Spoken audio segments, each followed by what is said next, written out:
Blackstone announces major real estate asset liquidation sell off, more torrential, horrible. Sounds like it's just like a bad news everywhere.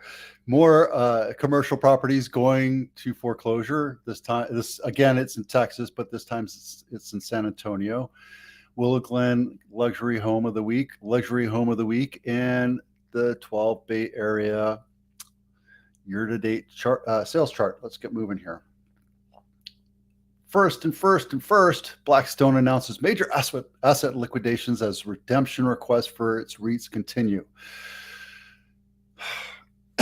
We don't really know what this means, right? There's a lot of supposition here. They're just saying, hey, we're going to start selling off some of our real estate assets, commercial and residential, which is actually good. It means that there will be a time for first-time home buyers to come back in and start playing the market, start getting in and becoming homeowners instead of renters. That's good. They also see the writings on the wall for the commercial side because commercial real estate is taking a pounding right now. And it's because I talked about this 100 times, right?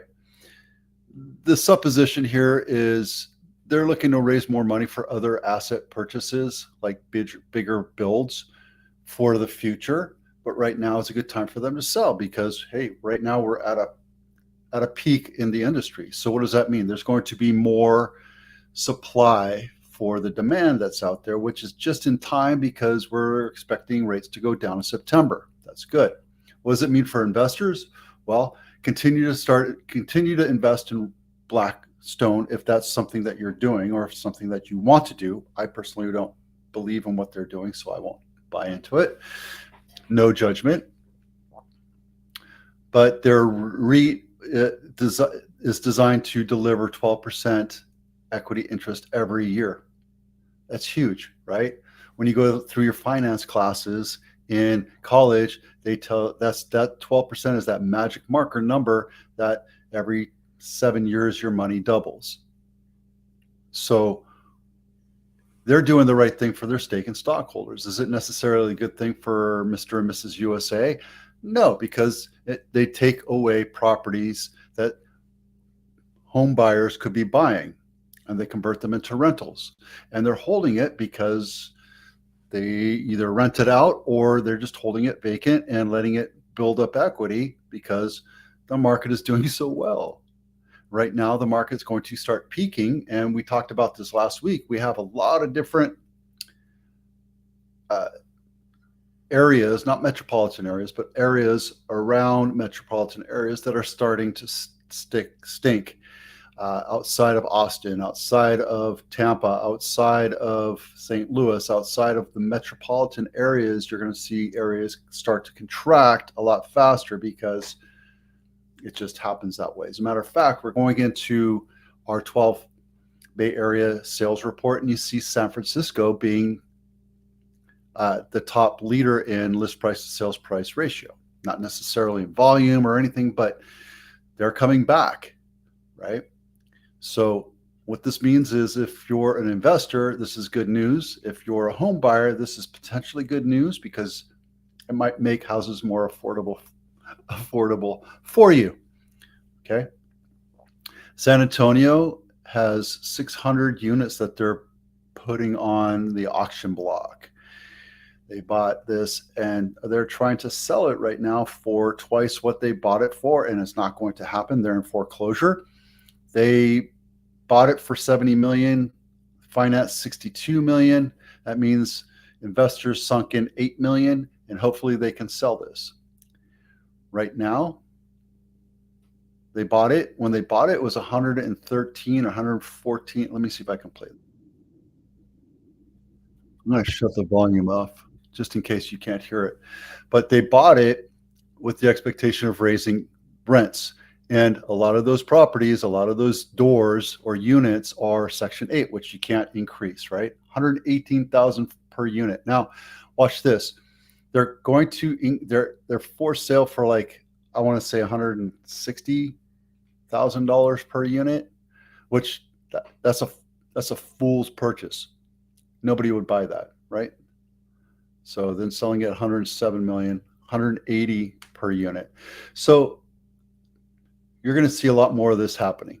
It's not just Texas. I know that I keep picking on Texas, but that's only because this guy keeps popping up in my TikTok. But it's all over. It happened in San Francisco. It's happening all over the USA. So mark my words, commercial could be one of the reasons why we see a major downtick in the economy. It could be one of the house of cards that we talk about. We talk about automotive and healthcare and credit cards and debt, and we're over $1 trillion in debt. And now we're going into war with Iran, I guess, because we just sent troops over there. And I don't know. There's a lot of stuff that's shaking up the world right now. And who knows? We could be the trigger for it. It could be China. It could be Russia. It could be Europe, somewhere in Europe. Who knows? We just don't know.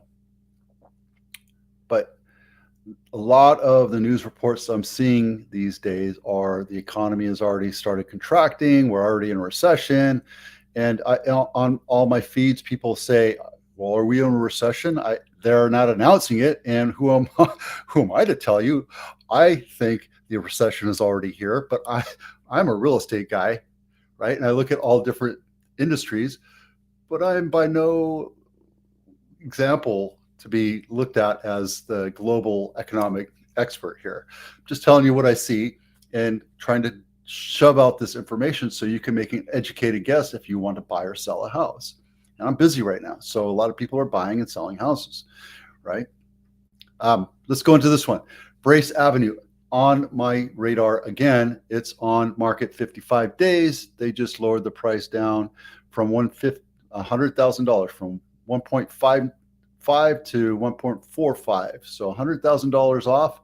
I bet you can get this thing for a little bit less since it's still on market. I would go in around Thursday and find out if they have any offers and go in and give you a nice equitable lowball offer and make it happen. These are the targets that we look at when I work with buyers. I like working with buyers that understand how to get good deals because that's how I earn my commission. That's how I earn my money. That's how I earn it, my business for you. I want to make sure that I'm doing a good job. You come to me and say, hey, Vito, I want to look at this one house that's been on the market for a day, and you think it's really worth $2 million? Well, my answer to that is yes, right now it's worth $2 million.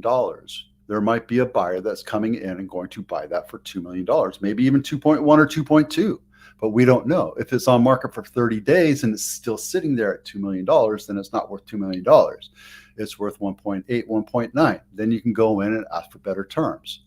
So you look at houses that have been on market for 30, 60, 90 days, and then you have something that you can actually crunch your teeth into and take a good bite out of and get a good deal. That's why I do the 40-day market reports on Thursdays. Those are very important for first-time home buyers or people that don't have millions of dollars to fling at houses. So this overall is a good house. I don't think it's worth 1.459, but we'll see. Maybe it'll go off market tomorrow. We'll see, right? That segment of this episode is brought to you by the Home Buyers Checklist. If you are buying a home and you're home shopping, download this checklist and you'll see that there's a bunch of things for you to look at for every home. You can just check it off saying it's good, fair, or poor condition, and it allows you to compare one house to another. And when you look at 5 or 6 houses in one day, everything kind of blurs together. And this chart was designed by me to allow you to go through 4, 5, 6 houses and make those checkoffs and make notes so you understand how to compare and contrast each house that you go to without making it blurry. Bay Area Luxury Home of the Week, $20 million. If you have $20 million in your bank account that's itching to be used, let's go and take a look at this one. It's the reason why I picked this one is because it's right on the water. I think it's beautiful. It's right by Stinson Beach. And it's, I haven't even looked at it. But yeah, when you have something that's on the water like this is a house that I would love to live in. I personally don't have $20 million just laying around, so it's not really a candidate for me. But it's a beautiful house. I love it. I like the way it looks. I like the look and feel. It's very modern. I'm not a big fan of the flat roof.